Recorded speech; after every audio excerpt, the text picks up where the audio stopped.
porte fut fermée. Verset 11. Plus tard, les autres vierges vinrent. Elles vinrent et dirent, Seigneur, Seigneur, ouvre-nous, ouvre-nous, ouvre-nous, ouvre-nous. Mais il répondit, je vous le dis en vérité, je ne vous connais pas. Et ensuite, au verset 13, Jésus encourage. Il dit, veillez donc, puisque vous ne savez ni le jour ni l'heure. Jésus nous encourage à veiller. Veillez donc, parce que vous ne savez pas le jour, vous ne savez pas l'heure où Jésus reviendra pour enlever son Église glorieuse. Pas l'Église globale, l'Église glorieuse. Que quelqu'un dise Amen. C'est pas tout le monde. C'est pas tout le monde.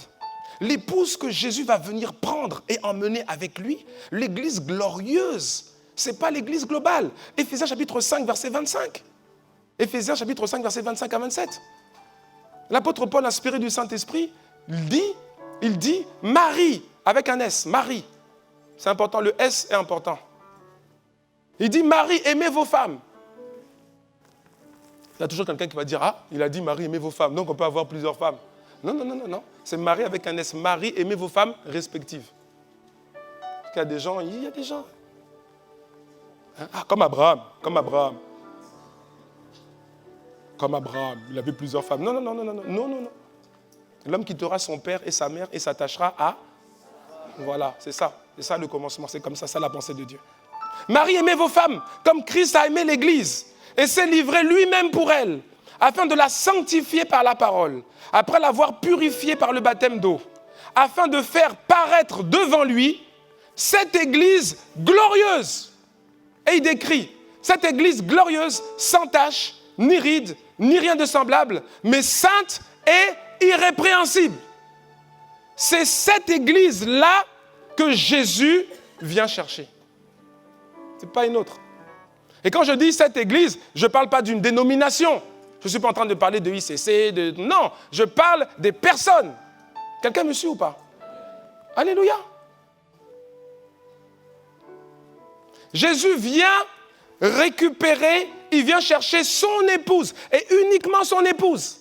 Et son épouse, c'est l'ensemble des chrétiens qui mènent une vie de sainteté, l'ensemble des chrétiens qui se préparent à la rencontre avec l'époux.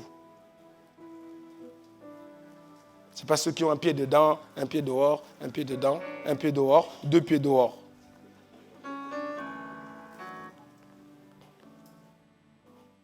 Et pourquoi il prend cette église glorieuse spécifiquement? Pourquoi il prend son épouse? Pourquoi? Parce qu'il y a un événement. Il prend son épouse pour un événement.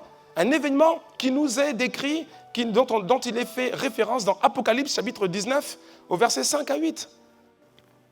Toujours dans sa vision, l'apôtre Jean explique. Et une voix sortit du trône disant, « Louez notre Dieu, vous tous, ses serviteurs, vous qui le craignez, petits et grands, vous qui le... Oui, ceux qui le craignent. » Il y a des gens, on ne sait même pas s'ils savent que ça existe, la crainte de Dieu. Il y a des gens dans l'église. Hein. C'est-à-dire qu'ils posent des actes, tu te poses la question, mais est-ce qu'ils ont la crainte de Dieu? Est-ce qu'ils ont la crainte de Dieu? Vous qui le craignez, petits et grands.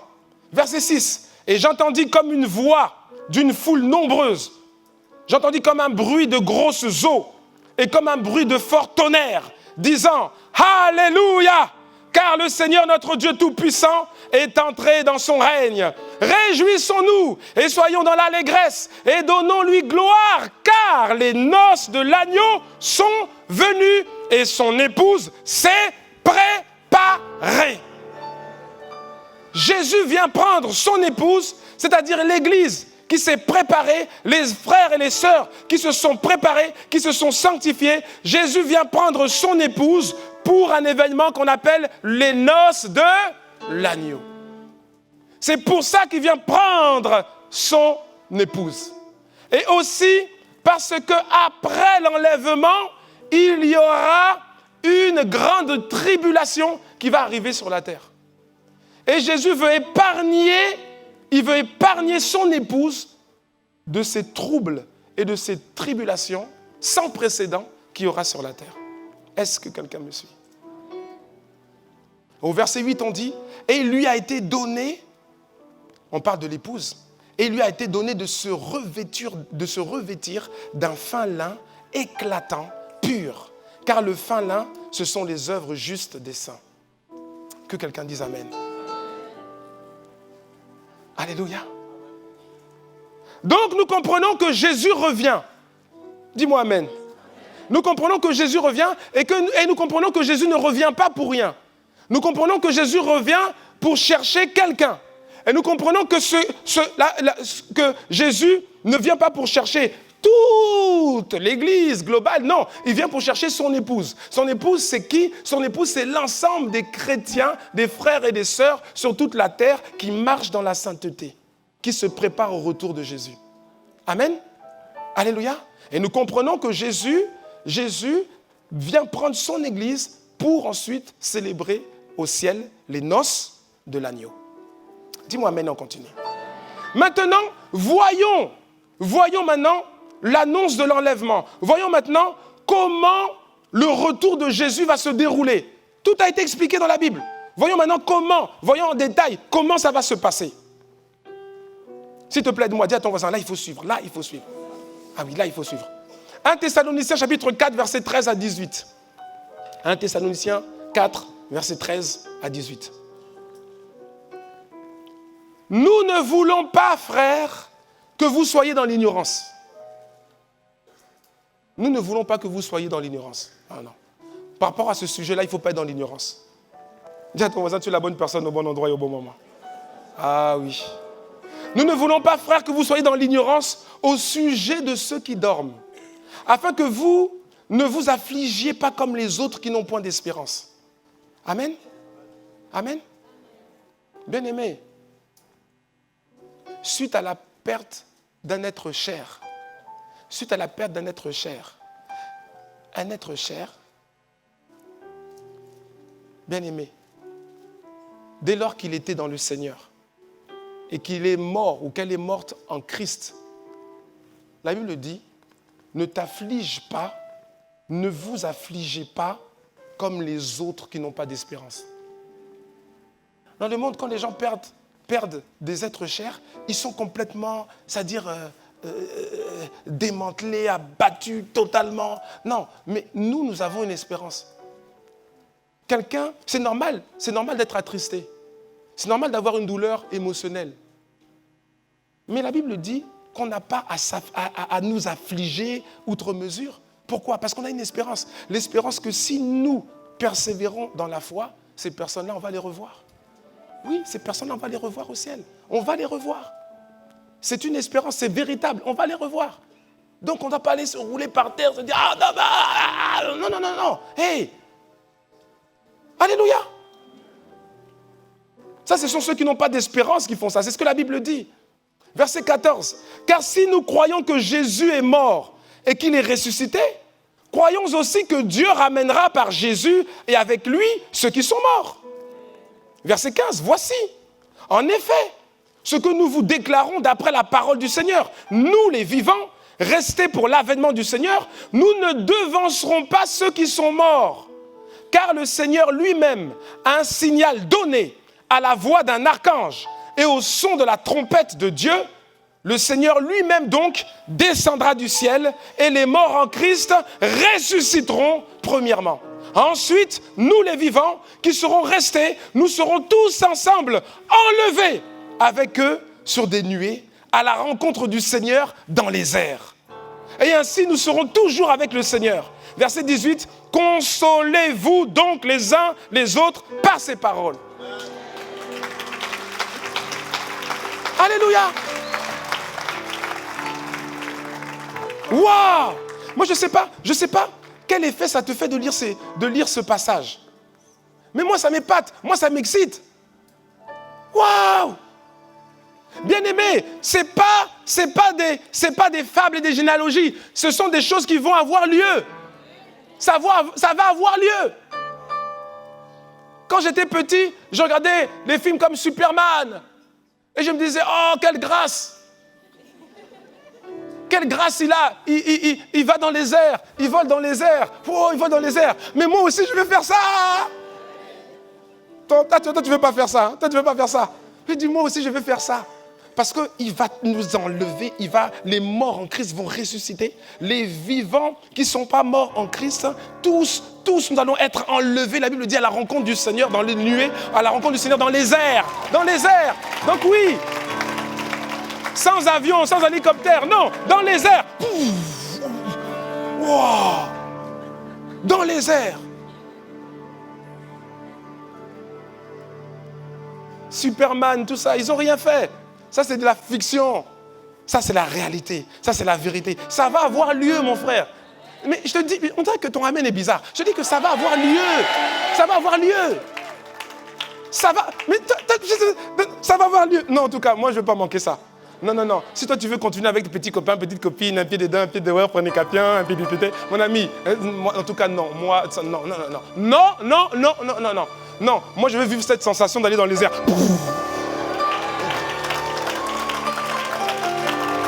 Alléluia. Ah oui. Il explique ce qui va se passer. Toutes celles et ceux qui sont morts en Christ, ils sont au ciel, n'est-ce pas? Ils sont morts en Christ, ils sont au ciel. Leur corps est reparti à la poussière. Ils sont morts en Christ, ils sont au ciel. Mais la Bible dit que le jour du retour du Seigneur, le jour de l'avènement du Seigneur, le jour de l'enlèvement, qu'est-ce qui va se passer? Toutes les personnes, dans tous les pays, dans toutes les régions de la terre, de toutes les époques, toutes les personnes qui étaient en Christ, qui sont mortes en Christ, vont ressusciter. Ils vont ressusciter. Ressusciter.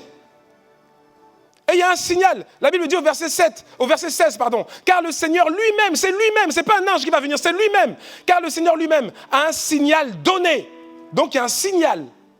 Lequel, je ne sais pas, mais il y a un signal donné. Il y a aussi à la voix d'un archange. Donc il y a un archange aussi, un archange qui va parler. Et au son de la trompette de Dieu, donc il y aura aussi le son de la trompette de Dieu. Ça va déclencher le signal. Un signal. Ah. Alléluia. C'est le signal.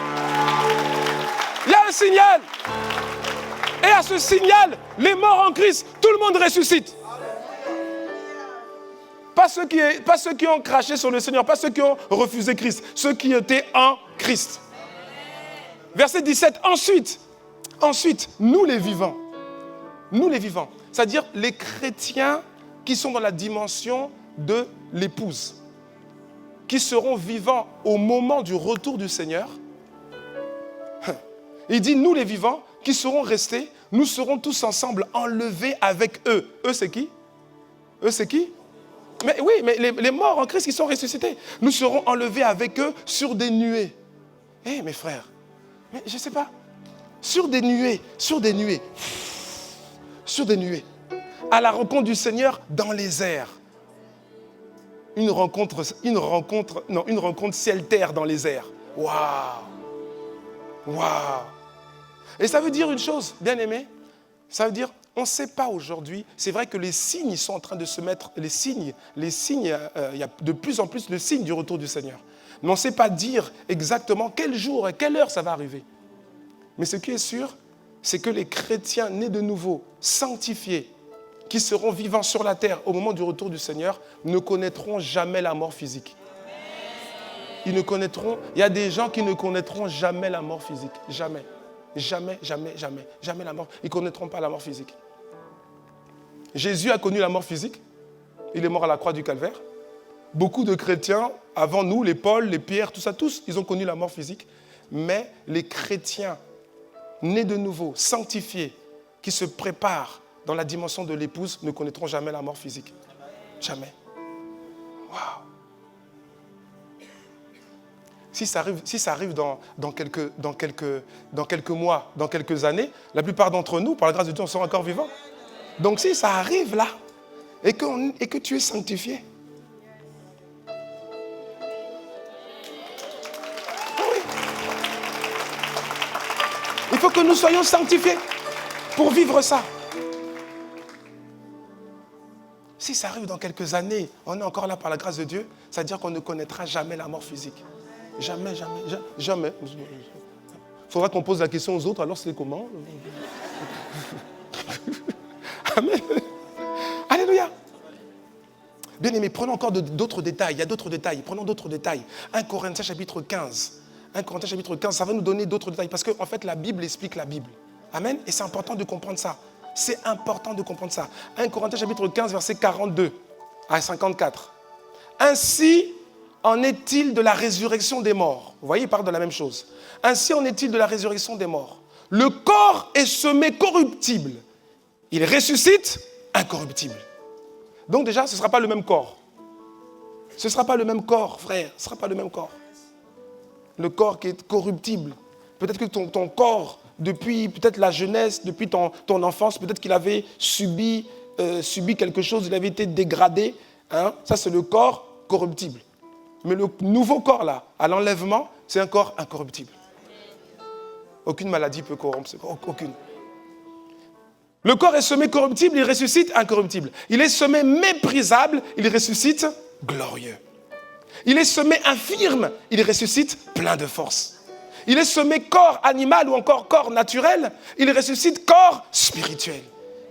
S'il y a un corps animal, c'est-à-dire un corps naturel, il y a aussi un corps spirituel. C'est pourquoi il est écrit, le premier homme Adam devint une âme vivante. Le dernier Adam est devenu un esprit vivifiant. Verset 46, mais ce qui est spirituel n'est pas le premier, c'est ce qui est naturel ou encore ce qui est animal. Ce qui est spirituel vient ensuite. Le premier homme tiré de la terre est terrestre. Le second homme est du ciel. Tel est le terrestre, tels sont aussi les terrestres. Et tel est le céleste, tels sont aussi les célestes. Et de même que nous avons porté l'image du terrestre, nous porterons aussi l'image du céleste. Ce que je dis, frère, c'est que la chair et le sang ne peuvent hériter le royaume de Dieu et que la corruption n'hérite pas l'incorruptibilité. Voici, je vous dis un mystère. Nous ne mourrons pas tous. C'est ce qu'on vient de dire. Nous ne mourrons pas tous. Mais tous, nous serons changés. Ça veut dire que ceux qui, au moment du retour du Seigneur, ceux qui seront morts en Christ vont ressusciter. Les vivants qui marchent dans la dimension du chrétien de l'épouse, la dimension de l'épouse de Christ, tous ensemble, on sera changés. Nos corps seront changés. Changés en quoi? En corps incorruptible. Changés en quoi? En corps glorieux. En corps plein de force. En corps spirituel.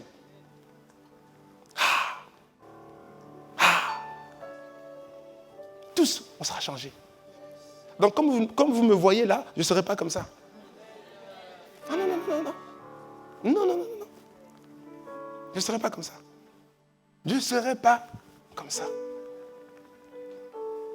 Quelqu'un dit, hey, grognez.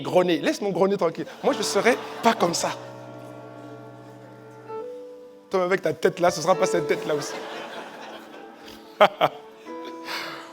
Verset 51 donc, voici, je vous dis un mystère, nous ne mourrons pas tous, mais tous nous serons changés. Et il précise, changés en un instant, en un clin d'œil, à la dernière trompette. La trompette sonnera et les morts ressusciteront incorruptibles et nous serons changés. Car il faut que ce corps corruptible revête l'incorruptibilité et que ce corps mortel revête l'immortalité. Lorsque ce corps corruptible aura revêtu l'incorruptibilité, et que ce corps mortel aura revêtu l'immortalité, alors s'accomplira la parole qui est écrite, la mort a été engloutie dans la victoire. Alléluia. Il n'y aura plus aucune maladie capable de te détruire. Non.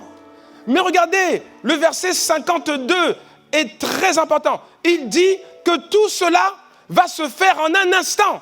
Tout cela va se faire en une fraction de seconde. Tout cela va se faire à une rapidité extraordinaire. En un clin d'œil, tout se fera. En un clin d'œil, tous les morts en Christ de toute la surface de la terre, tous les morts en Christ de partout. Oui, les morts en Christ, Les personnes qui avaient donné leur vie au Seigneur, qui sont mortes, les morts en Christ à Bangkok, pouf, ils vont ressusciter. À Islamabad, ouf, oui, on a à Islamabad aussi. Oui, à Bagdad aussi, ouf, ils vont ressusciter. À New York, ouf, à Ngangalingolo, ouf. Oui. À Bafoussam, ouf. Kigali, ouf. Guatemala City, ouf. Au Porto Rico, pouf, tout le monde, pouf, dans toute la surface de la terre. Waouh! En une fraction de seconde. Ça va se produire en une fraction de seconde. Et on sera tous changés. Changés, c'est-à-dire que ce n'est pas les mêmes, on ne sera pas comme ça. On change. Pff, on n'est plus les mêmes. Et puis on est aspiré. Vous voyez, non? Les nuées, on monte et on rencontre le Seigneur dans les airs.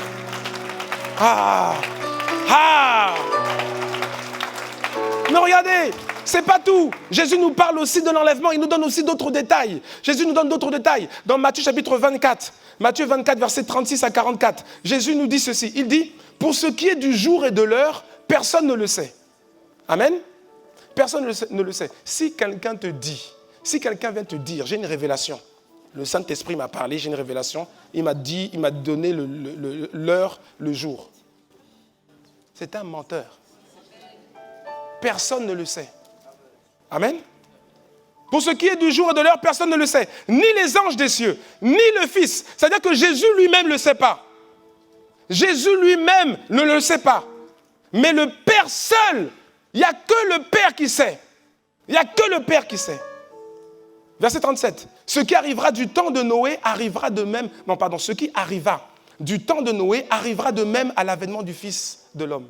Car dans les jours qui précédèrent le déluge, les hommes mangeaient et buvaient, se mariaient et mariaient leurs enfants. Ils allaient travailler, ils dansaient, ils allaient, comme on l'a dit, dans des mariages, ils allaient au restaurant, ils faisaient les courses, ils faisaient les soldes, ils voyageaient, ils étaient des touristes, ils allaient en vacances, ils allaient à la plage, ils vivaient. Amen. Jusqu'au jour où Noé entra dans l'arche. Et ils ne se doutèrent de rien jusqu'à ce que le déluge vint et les emporta tous. Il en sera de même à l'avènement du Fils de l'homme. Verset 40. Alors de deux hommes qui seront dans un champ, l'un sera pris et l'autre sera laissé. De deux femmes qui moudront à la meule, l'une sera prise et l'autre sera laissée. Et dans un texte parallèle, dans Luc chapitre 17, verset 34, on dit aussi, c'est Jésus toujours qui parle, il dit, je vous le dis, en cette nuit-là, il y a quelqu'un maintenant qui se dit, en cette nuit-là, non, quelqu'un est déjà attentif là, ça arrivera la nuit, merci Seigneur. Ça arrivera la nuit. Donc je peux pécher le jour, me repentir avant la nuit. C'est une bonne stratégie. Mon ami, reste tranquille. Parce que la terre est ronde. Il y a plusieurs créneaux horaires. Si quelque part c'est la nuit, et quelque part d'autre c'est le jour. Donc ce n'est pas une indication. Amen. Non, ce n'est pas une indication. Quand tu dis ça viendra la nuit, tu te dis c'est la nuit. Donc tu fais tes bêtises le jour et puis avant que la nuit arrive, Seigneur, je te demande pardon. Pardon. Non, ça ne marche pas comme ça. Non, ça ne marche pas comme ça. Là où c'est la nuit, pour quelqu'un d'autre, c'est le jour. Et comme on a dit que ça arrivera en même temps, au même moment, donc ça veut dire que pour certains, ce sera la nuit, pour d'autres, ce sera le jour. Et tu ne sais pas si toi, ce sera la nuit ou le jour. Donc reste tranquille. Amen.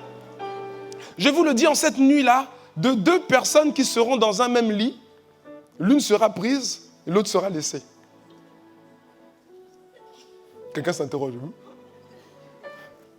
Mon ami, la Bible dit que de deux personnes qui seront dans un lit, l'une sera enlevée, l'autre sera laissée. Ce qui est sûr, c'est que ces deux personnes-là, c'est deux personnes mariées. Parce que si elles ne sont pas mariées, il n'y a personne qui est pris.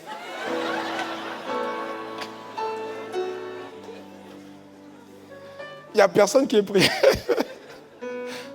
Donc là, monsieur, madame, c'est des chrétiens, ils vont à l'église. Peut-être même ils servent à l'église. Ils sont stars. Stars. Un badge de star, ce n'est pas ça qui va faire. Enlève-moi, tu vois, j'ai mon badge de star, hein, Seigneur. J'ai mon code. Mon ami, ça ne compte pas, ton badge de star. Il y en a ces stars, serviteurs travaillant accidentellement pour le royaume. Ah oui, oui, oui. Pourtant, c'est activement, mais nous, c'est accidentellement, de temps en temps, il vient. Ah oui, oui. Donc, deux personnes sont là. Deux personnes, hein. Il y en a une qui se sanctifie, l'autre qui ne se sanctifie pas. Deux personnes mariées dans le même lit. Il y en a une qui est enlevée, l'autre qui reste. Hein. L'autre qui reste. Puis le matin, tu te lèves pour te dire, ah, mais elle est partie tôt. Hein. Et tu ne sais pas qu'elle est partie seulement, elle est partie. Ah oui, oui, oui, oui. Quelqu'un me suit? Ah oui. Veillez donc, verset 42, veillez donc, puisque vous ne savez pas quel jour votre Seigneur viendra. Amen. Ça va être un événement terrible, bien-aimé. Ça va être un événement terrible, terrible. L'événement le plus terrible que l'humanité aura connu jusqu'à ce moment-là. Bien-aimés, comprenons, les gens vont disparaître. Les gens vont être enlevés, ils vont disparaître. Ils vont disparaître. Pouf! Enlevés en un clin d'œil. Un clin d'œil. Paf! Tu disparais. Ou pas. En fonction de ta sainteté. On dit dans un lit, une personne reste, l'autre personne est enlevée. Une sœur lisant la Bible dans le tram, assise à côté de la fenêtre. Elle est en train de méditer la Bible. Elle lit la Bible dans le tram, en train de méditer la Bible. Elle médite. Il y a un gars de l'autre côté du tram en train de lui faire un...